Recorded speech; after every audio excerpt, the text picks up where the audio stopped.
Our joy as we worship right now, gathered under His grace and surrounded by high praise, is not an escape from reality.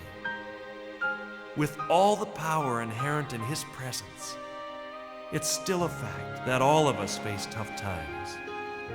Times a lot different than these moments of celebration.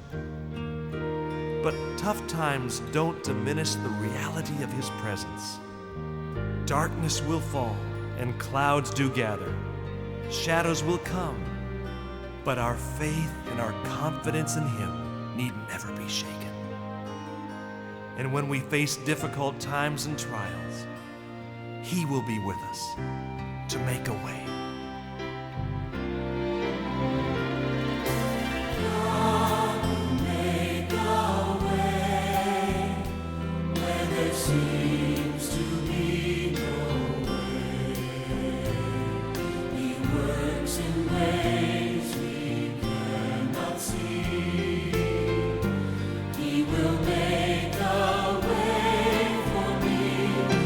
He will be my guide. Hold me closely to His side. With love and strength for each new day, He will make a way. He will make a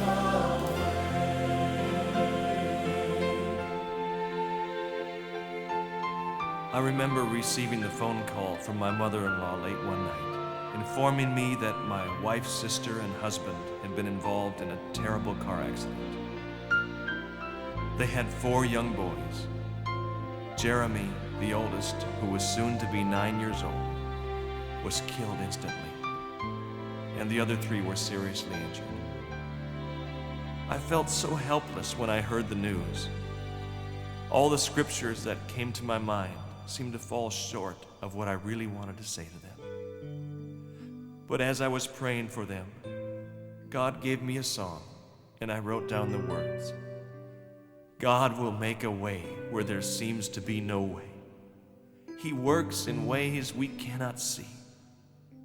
That's what I really wanted to say to Susan and Craig. God is working in ways you can't see. I wanted to give them hope in a hopeless situation.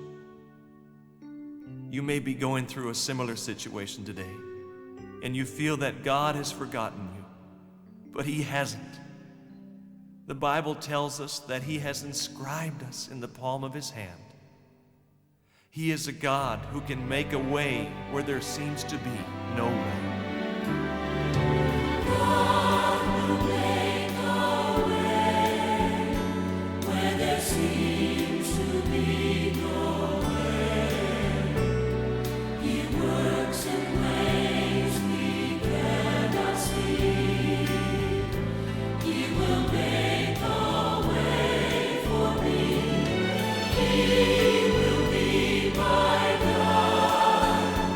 Hold me closely to His side. With love and strength for each new day, He will make a way. He will make a way.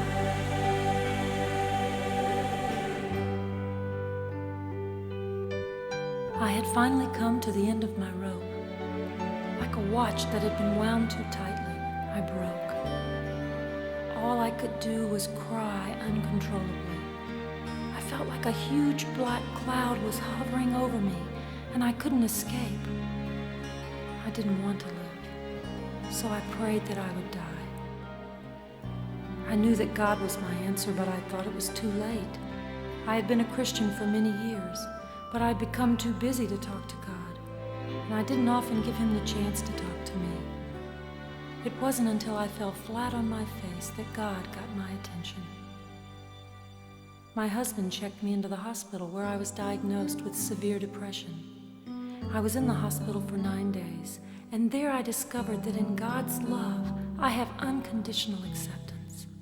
I need never fear rejection because He says He has put His seal upon me and given me His Spirit in my heart. Finally, I came to the place where I realized that even in my despair, God had been with me all along.